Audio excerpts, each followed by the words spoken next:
Hi friends, welcome to ക്രിസിൽ. Super സൺഡേയിലെ ആദ്യ മത്സരത്തിൽ ഹൈദരാബാദിൽ റൺമല. ആദ്യം ബാറ്റ് ചെയ്ത ഹൈദരാബാദ് 286 റൺസ് നേടിയപ്പോൾ മറുപടി ബാറ്റിംഗിൽ രാജസ്ഥാൻ റോയൽസ് 242 റൺസാണ് നേടിയത്. ടോട്ടൽ 40 ഓവറിൽ നിന്ന് രണ്ട് ടീമുകളും കൂടെ അടിച്ചുകൂട്ടിയത് 528 റൺസാണ്. ഹൈദരാബാദിലെ കാണികൾക്ക് കണ്ണിന് വിരുന്നേകുന്ന ഒരു കാഴ്ചയായിരുന്നു. ബൗളർമാരുടെ ഒരു ശവപ്പറമ്പ് എന്നറിയപ്പെടുന്ന ഗ്രൗണ്ടാണ് ഹൈദരാബാദിലേത് എന്ന് നമുക്ക് എല്ലാവർക്കും അറിയാം. കഴിഞ്ഞ വർഷത്തിൽ പല മത്സരങ്ങളിലും ഇതുപോലെ വലിയ സ്കോറുകൾ വരുന്നത് നമ്മൾ കണ്ടിരുന്നു. കഴിഞ്ഞ വർഷം ഒരു മത്സരത്തിൽ ഹൈദരാബാദ് തന്നെ 277 റൺസ് എന്ന് പറയുന്ന ഒരു വലിയ സ്കോർ ഇതേ ഗ്രൗണ്ടിൽ നേടുകയും ചെയ്തിരുന്നു. ഏതായാലും IPL ഒരു ചരിത്രം പരിശോധിക്കുകയാണെങ്കിൽ എനിക്ക് തോന്നുന്നത് ഈ വർഷത്തിൽ 300 റൺസ് എന്ന് പറയുന്ന ഒരു മൈൽ സ്റ്റോണിലേക്ക് എത്തിച്ചേരാനുള്ള എല്ലാ സാധ്യതയും ഉണ്ട് എന്നുള്ളതാണ് എൻ്റെ അഭിപ്രായം. കാരണം എന്താണെന്ന് വെച്ച് കഴിഞ്ഞാൽ ചെറിയ ബൗണ്ടറികളും നല്ല ബാറ്റിംഗ് ട്രാക്കുകളും ഒക്കെ ആയിട്ടാണ് IPL കഴിഞ്ഞ 2-3 വർഷങ്ങളായിട്ട് നടന്നുകൊണ്ടിരിക്കുന്നത്. അതുകൊണ്ട് തന്നെ 300 റൺസ് എന്ന് പറയുന്ന ആ ഒരു മൈൽ സ്റ്റോണിലേക്ക് ഏതെങ്കിലുമൊക്കെ ടീമുകൾ എത്തിച്ചേരാനുള്ള സാധ്യത കൂടുതലുണ്ട് എന്നാണ് ഞാൻ വിശ്വസിക്കുന്നത്. ഇപ്പോൾ ഈ ഒരു മത്സരത്തിൽ തന്നെ നമ്മൾ നോക്കിയാൽ ജസ്റ്റ് 14 റൺസ് മാത്രമാണ് ആ 300 റൺസ് എന്ന് പറയുന്ന ഒരു വലിയ സ്കോറിലേക്ക് ഷോർട്ടായിട്ടുണ്ടായിരുന്നത്. കഴിഞ്ഞ വർഷം ഹൈദരാബാദ് തന്നെ റോയൽ ചലഞ്ചേഴ്സ് ബാംഗ്ലൂരുമായിട്ട് നേടിയ 287 റൺസാണ് IPL ഏറ്റവും ഉയർന്ന സ്കോർ എന്നറിയപ്പെടുന്നത്. അതിൽ നിന്ന് 1 റൺസ് മാത്രം താഴെയായിരുന്നു. ഇന്ന് 286 റൺസ് ആയിരുന്നു. ഏതായാലും കഴിഞ്ഞ കുറച്ച് നാളുകളായിട്ട് 250 റൺസിന് മുകളിൽ പോകുന്ന കാഴ്ച നമ്മൾ കണ്ടുകൊണ്ടിരിക്കുകയാണ്. മത്സരത്തിന്റെ തുടക്കത്തിലേക്ക് വരികയാണെങ്കിൽ ടോസ് ജയിച്ച രാജസ്ഥാന്റെ ക്യാപ്റ്റനായിട്ടുള്ള റിയാൻ പരാഗ് ഹൈദരാബാദിനെ ബാറ്റിംഗിന് അയക്കുകയായിരുന്നു. നല്ല ഒരു തുടക്കം നൽകാനായിട്ട് അവരുടെ ഓപ്പണർമാർക്ക് സാധിക്കുകയും ചെയ്തു. കഴിഞ്ഞ വർഷം നമുക്കറിയാം ട്രാവിസ് ഹെഡും അഭിഷേക് ശർമ്മയും ചേർന്നുള്ള ഒരു കൂട്ടുകെട്ട് എന്ന് പറയുന്ന ഒരു എക്സലന്റ് ആയിട്ടുള്ള കൂട്ടുകെട്ടായിരുന്നു. അത് അങ്ങനെ തന്നെ കണ്ടിന്യൂ ചെയ്യാനായിട്ട് അവർക്ക് സാധിക്കുകയും ചെയ്തു.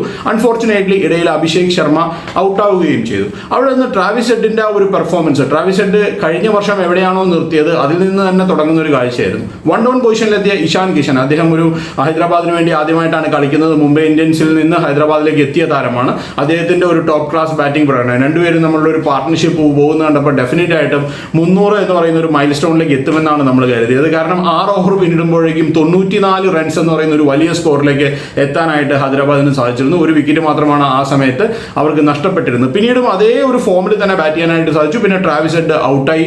അതിനുശേഷം ബാറ്റ് ചെയ്യാനായിട്ട് വന്നു കഴിഞ്ഞാൽ നിതീഷ് കുമാർ റെഡ്ഡി, അദ്ദേഹവും ആക്രമിച്ച് കളിക്കുന്നത് കണ്ടു. പിന്നെ അതിനുശേഷം അവസാനം വന്ന ഹെൻറിച്ച് ക്ലാസിനും എല്ലാവരും തന്നെ ആക്രമിച്ച് കളിക്കുന്ന ഒരു ശൈലിയാണ് നമ്മൾ കണ്ടത്. ഏതായാലും ട്രാവിസ് ഹെഡിന്റെ ബാറ്റിംഗിലേക്ക് വരുമ്പോൾ വെറും 21 ബോളുകളിലാണ് അദ്ദേഹം അർദ്ധ സെഞ്ചുറി നേടിയത്. അതുപോലെ തന്നെ ഇഷാൻ കിഷൻ ആകട്ടെ 25 ബോളുകളിലാണ് അർദ്ധ സെഞ്ചുറി നേടിയത്. ഇഷാൻ കിഷൻ ഒരു സെഞ്ചുറി നേടിയിരിക്കുകയാണ്. ഇഷാൻ കിഷൻ കഴിഞ്ഞ കുറച്ച് നാളുകളായിട്ട് ഇന്ത്യൻ ക്രിക്കറ്റിൽ അത്രത്തോളം അറിയപ്പെടുന്ന ഒരു താരമല്ല. നമുക്കറിയാം അദ്ദേഹത്തിന്റെ ഒരു സെൻട്രൽ കോൺട്രാക്റ്റിൽ നിന്ന് അദ്ദേഹത്തിനെ മാറ്റി നിർത്തിയിരിക്കുകയായിരുന്നു. മുംബൈ ഇന്ത്യൻസ് അദ്ദേഹത്തിനെ നിലനിർത്തിയില്ല. ഇങ്ങനെയൊക്കെയുള്ള കുറച്ച് പ്രശ്നങ്ങളിലൂടെ കടന്നു പോകുന്ന ഒരു താരമായിരുന്നു ഇഷാൻ കിഷൻ. അതെല്ലാം ഇന്ന് അദ്ദേഹത്തിന്റെ ഒരു ബാറ്റിങ്ങിലൂടെ നമുക്ക് മറക്കാൻ സാധിക്കും. കാരണം 45 ബോളുകളിലാണ് അദ്ദേഹം സെഞ്ചുറി നേടിയത്. എക്സലന്റ് ആയിട്ടുള്ള ഒരു ബാറ്റിംഗ് പെർഫോമൻസ് ആയിരുന്നു. രാജസ്ഥാന്റെ ബൗളർമാരെ പറ്റി പറയുകയാണെങ്കിൽ തുഷാർ ദേശ്പാണ്ഡെക്ക് ഒഴിച്ച് ആർക്കും നല്ലൊരു പ്രകടനം കാഴ്ചവെക്കാനായിട്ട് സാധിച്ചില്ല എന്നുള്ളതാണ്. തുഷാർ ദേശ്പാണ്ഡെ 4 ഓവറിൽ 44 റൺസ് മാത്രം വിട്ടുകൊടുത്തുകൊണ്ട് 3 വിക്കറ്റ് കരസ്ഥമാക്കി. ജോഫ്ര ആർച്ചർ അവർ ഏറ്റവും വില കൊടുത്ത് മേടിച്ച ഒരു താരമാണ്. ജോഫ്ര ആർച്ചർ അവരുടെ ഒരു ട്രംപ് കാർഡ് എന്നുള്ള രീതിയിലാണ് അവർ ഈ വർഷം അവരുടെ ടീമിലേക്ക് എത്തിച്ചത്.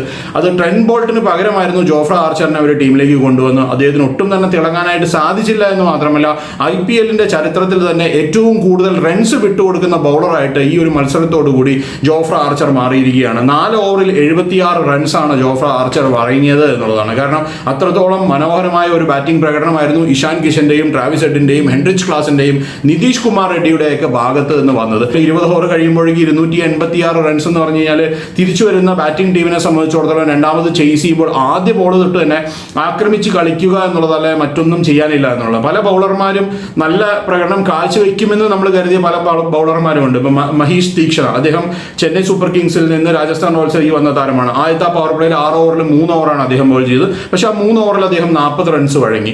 അതുപോലെ പല ബൗളർമാരും നല്ലപോലെ പ്രഹരമേൽക്കുന്നതാണ് നമ്മൾ ഈ ഒരു മത്സരത്തിൽ കണ്ടത്. തിരിച്ചു ബാറ്റിംഗിനെത്തിയ രാജസ്ഥാൻ റോയൽസിനെ സംബന്ധിച്ചിടത്തോളം യശസ്വി ജയ്സ്വാളും സഞ്ജു സാംസണുമാണ് ഓപ്പൺ ചെയ്യുന്നത്. യശസ്വി ജയ്സ്വാൾ ആദ്യ ബോളിൽ തന്നെ അടിച്ചു കളിക്കാനുള്ള ഒരു ശ്രമമാണ് നടത്തിയത്. പക്ഷേ രണ്ടാമത്തെ ഓവറിൽ സിമർജിത് സിംഗ് എന്ന് പറയുന്ന ഒരു പുതുമുഖ താരത്തിന്റെ ബോളിൽ അദ്ദേഹം ഔട്ടാവുകയും ചെയ്തു. സിമർജിത് സിംഗിന്റെ ഒരു ബോളിങ്ങിന്റെ ഒരു സ്പെഷ്യാലിറ്റി എന്ന് പറയുന്നത് വളരെ സ്പീഡിൽ ബോൾ ചെയ്യാൻ പറ്റുന്ന ഒരു ബോളറാണ് അദ്ദേഹം. അതുകൊണ്ട് തന്നെ 1-down പൊസിഷനിൽ വന്ന റിയാൻ പരാഗിനെയും അദ്ദേഹം പുറത്താക്കി. ആ 2 വിക്കറ്റുകൾ നിലം പതിച്ചോടുകൂടി അവർ ഒരു ബാക്ക് ഫുട്ടിലായി. കുറച്ച് നേരം കഴിഞ്ഞപ്പോൾ നിതീഷ് റാണ, അദ്ദേഹവും പുതുമുഖ താരമാണ് അവരുടെ ടീമിൽ, അദ്ദേഹവും പുറത്തായി. ആ ഒരു സമയമായപ്പോഴേക്കും ആ ഒരു ബാക്ക് ഫുട്ടിലേക്കായി. പക്ഷേ സഞ്ജു സാംസൺ ഒരു സൈഡിൽ നിന്ന് ആക്രമിച്ച് കളിക്കുന്നുണ്ടായിരുന്നു. ധ്രുവ് ജൂറൽ ബാറ്റ് ചെയ്യാൻ വന്നപ്പോൾ രണ്ടുപേരും നമ്മളുടെ ഒരു നല്ലൊരു പാർട്ട്ണർഷിപ്പ്, നല്ല രീതിയിൽ ആ ഇന്നിങ്സ് ബിൽഡ് ചെയ്യാനായിട്ട് അവർക്ക് സാധിച്ചു. സഞ്ജു സാംസൺ അർദ്ധ സെഞ്ചുറി നേടി.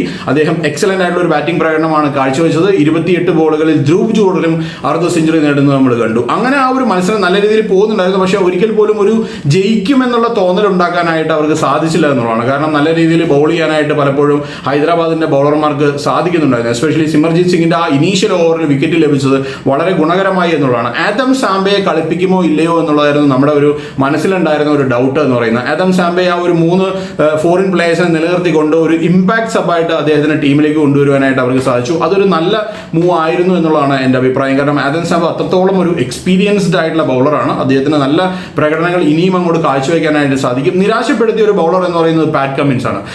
പവർ പ്ലേയുടെ അവസാനത്തെ ഓവറിൽ, അതായത് 6ാമത്തെ ഓവറിൽ പാറ്റ് കമ്മിൻസിന്റെ ഒരു ഓവറിൽ 20 റൺസാണ് രാജസ്ഥാൻ റോയൽസ് നേടിയത്. പാറ്റ് കമ്മിൻസിനെ തലങ്ങും വിലങ്ങും പ്രഹരിക്കുന്ന ഒരു കാഴ്ച നമ്മൾ കണ്ടു. പക്ഷേ ഈ ഒരു പിച്ചിൽ നമുക്ക് കൂടുതലായിട്ട് ബോളർമാർക്ക് ഒന്നും തന്നെ ചെയ്യാനില്ല എന്നുള്ളതാണ്. കാരണം എന്താണെന്ന് വെച്ച് കഴിഞ്ഞാൽ അത്രത്തോളം ബാറ്റിങ്ങിന് അനുകൂലമായിട്ടുള്ള പിച്ചാണ്. ചെറിയ ബൗണ്ടറികളാണ്, തൊടുന്നതെല്ലാം സിക്സറുകളും ബൗണ്ടറികളും പോകുന്ന ഒരു കാഴ്ചയാണ്. ഈ കളി കാണാൻ എത്തുന്ന കാണികളെ സംബന്ധിച്ചിടത്തോളം അവരുടെ കണ്ണിന് വിരുന്നേക്കുന്ന, കാരണം പലപ്പോഴും നമ്മൾ എപ്പോഴും പറയാറുണ്ട്, ഈ ബാറ്റിൽ നിന്ന് റണ്ണ് വരുന്നത് കാണാനാണ് കാണികൾക്ക് ഇഷ്ടം, വിക്കറ്റ് പോകുന്നതിനേക്കാൾ കൂടുതൽ, അല്ലെങ്കിൽ ഒരു ചെറിയ ഒരു ലോ സ്കോറിംഗ് മാച്ച് കാണുന്നതിനേക്കാൾ ആളുകൾക്ക് ഇഷ്ടം വലിയ സ്കോർ വരുന്ന മാച്ചുകൾ കാണുന്നതാണ് എന്നുള്ളത് കൊണ്ടാണ് ഇങ്ങനെയുള്ള പിച്ചുകളൊക്കെ ആളുകളെ എന്റർടൈൻ ചെയ്യിപ്പിക്കുക എന്നാണ് ഉദ്ദേശിക്കുന്നത്. എന്നാൽ യഥാർത്ഥ ക്രിക്കറ്റ് പ്രേമികളെ സംബന്ധിച്ചിടത്തോളം പലപ്പോഴും ഒരു ടൈറ്റ് ആയിട്ടുള്ള അല്ലെങ്കിൽ ഒരു ലോ സ്കോറിംഗ് ആയിട്ടുള്ള മാച്ചുകൾ അവർക്ക് പലപ്പോഴും ഇൻട്രസ്റ്റിംഗ് ആയിട്ട് മാറാറുണ്ട്. ഇപ്പോൾ ചാമ്പ്യൻസ് ട്രോഫിയിൽ ഇന്ത്യ കളിച്ച പല മത്സരങ്ങളിലും ദുബായിൽ നമ്മൾ കണ്ടതാണ്. ഒരു ആവറേജ് സ്കോർ ആയിരുന്നു, ഒരു 10-30 വർഷം പുറകിലേക്ക് പോയ പോലെ ഉണ്ടായിരുന്നു. അതും ഇഷ്ടപ്പെടുന്ന ഒരുപാട് ആളുകളുണ്ട്. പക്ഷേ സാധാരണക്കാരെ സംബന്ധിച്ചിടത്തോളം അവർക്ക് ഇങ്ങനെയുള്ള മാച്ചുകളാണ് കൂടുതൽ ഇഷ്ടപ്പെടുക എന്നുള്ളതാണ്. ഏതായാലും കൂടുതലൊന്നും പറയാനില്ല. കാരണം എന്താണെന്ന് വെച്ച് കഴിഞ്ഞാൽ ബാറ്റിങ്ങിന്റെ ഒരു വിരുന്ന് കണ്ട ഒരു മത്സരമായിരുന്നു. 40 ഓവറിൽ 528 റൺസ് രണ്ട് ടീമുകളും കൂടെ നേടുക എന്ന് പറയുന്നത് വലിയൊരു കാര്യം തന്നെയാണ്. എടുത്തു പറയാനുള്ള മറ്റൊരു കാര്യം എന്ന് പറയുന്നത് അവസാന ഘട്ടത്തിലേക്ക് എത്തിയപ്പോൾ ഷിംറോൺ ഹെറ്റ്മെയറിന്റെയും ശുഭം ദുബെയുടെയും ബാറ്റിംഗ്. ശുഭം ദുബെ തന്റെ വരവറിയിച്ചിരിക്കുകയാണ്. എക്സലന്റ് ആയിട്ടുള്ള ഒരു ബാറ്റിംഗ് പ്രകടനം അദ്ദേഹവും പാറ്റ് കമ്മിൻസിനെ നല്ലപോലെ നേരിടുന്നത് നമ്മൾ കണ്ടു. അദ്ദേഹം ഒരു 30 റൺസിന് അധികമാണ് നേടിയത്. അതുപോലെ തന്നെ ഹെറ്റ്മെയറും ഒരു 40 റൺസിലധികം നേടി. പക്ഷേ ആ ഒരു സമയത്തൊന്നും ജയിക്കുക എന്നുള്ളത് രാജസ്ഥാൻ റോയൽസിനെ സംബന്ധിച്ചിടത്തോളം ഒട്ടും ഈസി ആയിട്ടുള്ള ഒരു കാര്യമല്ലായിരുന്നു. ഏതായാലും മത്സരത്തിൽ ഒരു വലിയ മേൽക്കൈ നേടാനായിട്ട് ഹൈദരാബാദിന് സാധിച്ചിരിക്കുകയാണ്. കാരണം നമുക്കറിയാം അവരുടെ ഒരു ഇനീഷ്യലി വരുന്ന ഒരു 5 ബാറ്റർമാരെന്ന് പറയുന്നത് നമ്മൾ ഇന്നലെ പ്രിവ്യൂവിൽ തന്നെ പറഞ്ഞിരുന്നു ഏറ്റവും മികച്ച ബാറ്റർമാരാണ് എന്നുള്ളത്. ആ ഒരു ഫോം അങ്ങനെ തന്നെ ഇഷാൻ കിഷനും കൂടെ വന്നപ്പോൾ ആ ഫയർ പവർ കൂടി എന്നുള്ളതാണ് എൻ്റെ അഭിപ്രായം എന്ന് പറയുന്നത്. രാജസ്ഥാൻ റോയൽസിനെ സംബന്ധിച്ചിടത്തോളം കഴിഞ്ഞ വർഷം ഉണ്ടായിരുന്ന ടീമിൽ നിന്ന് പലരെയും അവർ വിട്ടുകളഞ്ഞിരിക്കുന്നു. ഏറ്റവും പ്രധാനപ്പെട്ട ബോളറായിട്ടുള്ള ട്രെന്റ് ബോൾട്ട് അവിടെ നിന്ന് മുംബൈ ഇന്ത്യൻസിലേക്ക് മാറിയിരിക്കുന്നു. പകരം വന്ന ജോഫ്ര ആർച്ചറിന് ഒട്ടും തന്നെ മികച്ച പ്രകടനം കാഴ്ചവെക്കാനായിട്ട് സാധിച്ചില്ല. മഹീഷ് ദീക്ഷണയും അതുപോലെ തന്നെ അദ്ദേഹത്തിനെ ഈ ഇനീഷ്യൽ ഓവേഴ്സ്, അതായത് പവർ പ്ലേ ഓവേഴ്സിൽ ബോൾ ചെയ്യിപ്പിക്കുക എന്നുള്ള ഉദ്ദേശത്തോടു കൂടിയാണ് ടീമിലേക്ക് എടുത്തിരിക്കുന്നത്. പക്ഷേ അദ്ദേഹത്തിനും ഈ ഒരു പിച്ചിലായതുകൊണ്ടാണ് വലിയ പ്രകടനങ്ങൾ കാഴ്ചവെക്കാനായിട്ട് സാധിക്കാതെ പോയത്. ഇനി അങ്ങോട്ടുള്ള മത്സരങ്ങൾ എന്ന് പറയുന്നത് തുഷാർ ദേശ്പാണ്ഡെയുടെ ബൗളിംഗ് പ്രകടനം എടുത്തു പറയേണ്ടതാണ്. കാരണം മികച്ച രീതിയിൽ ബൗൾ ചെയ്യാനായിട്ട് തുഷാർ ദേശ്പാണ്ഡെക്ക് സാധിച്ചു എന്ന് എടുത്തു പറയേണ്ട ഒരു കാര്യമാണ്. എക്സലന്റ് ആയിട്ടുള്ള ഒരു ബൗളിംഗ് പ്രകടനമായിരുന്നു അദ്ദേഹത്തിൻ്റെത്. പലപ്പോഴും അദ്ദേഹം ഈ വൈഡ് യോർക്കറുകളും വൈഡ് ലൈനിൽ ചേർത്ത് ബോൾ ചെയ്യുന്നത് കാണുമ്പോൾ നല്ല മനോഹരമായിട്ട് ബോൾ ചെയ്യാനായിട്ട് അദ്ദേഹത്തിന് സാധിക്കുന്നുണ്ട് എന്നുള്ളതാണ്. ഏതായാലും ഒരു ടൂർണമെന്റിന്റെ തുടക്കത്തിലെ ആയിട്ടുള്ള രാജസ്ഥാൻ റോയൽസിന് ഇനിയും ഹോപ്പ് ഉണ്ട്, തിരിച്ചു വരാനായിട്ട് സാധിക്കും. പക്ഷേ ഈ ഒരു ബോളിംഗ് ഡിപ്പാർട്ട്മെന്റിൽ ഒരുപാട് മാറ്റങ്ങൾ വരുത്തേണ്ടതുണ്ട്. പുറത്തിരിക്കുന്ന താരങ്ങൾ ആരൊക്കെ ഉണ്ട് എന്ന് നോക്കിയിട്ട് ഇപ്പോൾ വാനിന്ദു ഹസരംഗയെ പോലെ നല്ല ബോളേഴ്സ് എല്ലാം പുറത്തിരിക്കുന്നുണ്ട്. അവരെയൊക്കെ ടീമിലേക്ക് കൊണ്ടുവന്നാൽ മാത്രമേ, അതൊരു ഫോറിൻ പ്ലെയർ ആയതുകൊണ്ട് ആരെങ്കിലും ഒരാളെ മാറ്റിയിട്ട് അദ്ദേഹത്തിനെ ടീമിലേക്ക് കൊണ്ടുവരാനായിട്ട് സാധിക്കുള്ളൂ. ഏതായാലും മത്സരം എക്സലന്റ് ആയിരുന്നു എന്ന് പറയാതിരിക്കാനാവില്ല. SRH ഒരു മികച്ച തുടക്കം ലഭിച്ചിരിക്കുന്നു. ഏതായാലും മറ്റൊരു വീഡിയോയുമായിട്ട് നമുക്ക് വീണ്ടും കാണാം. ബൈ.